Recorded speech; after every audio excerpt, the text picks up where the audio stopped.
Hello बच्चों, let's read this question. The question say that which of the following statement is correct.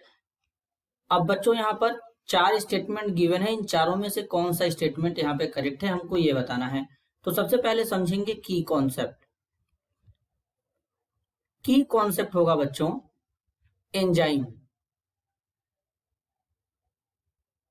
Enzymes. अब basically enzyme क्या होते हैं बच्चों? Enzymes protein के बने ऑर्गेनिक मॉलिक्यूल होते हैं।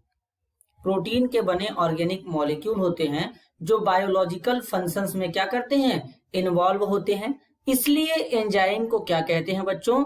इसलिए एंजाइम को कहते हैं बायो कैटलिस्ट।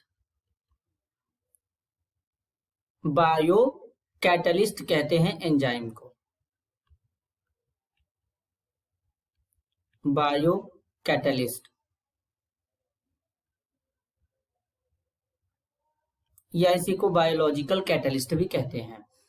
अब जैसे बच्चों यहां पर अगर हम यहाँ पे ग्लूकोज लें C6H12O6, अगर हम यहाँ पे जाइमेज एंजाइम का यूज करें, अगर हम इस ग्लूकोज पे बच्चों जाइमेज एंजाइम का यूज करेंगे तो ये जाइमेज एंजाइम क्या करेगा, ग्लूकोज को एथिल एल्कोहल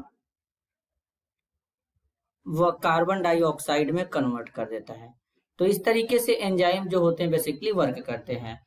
और स्टेटमेंट फर्स्ट में बोला गया है enzyme perform various biological function in the body. Enzyme जो होते हैं बच्चों ये हमारे बॉडी में डिफरेंट टाइप्स के बायोलॉजिकल फंक्शन को परफॉर्म करते हैं, ये बिल्कुल सही है।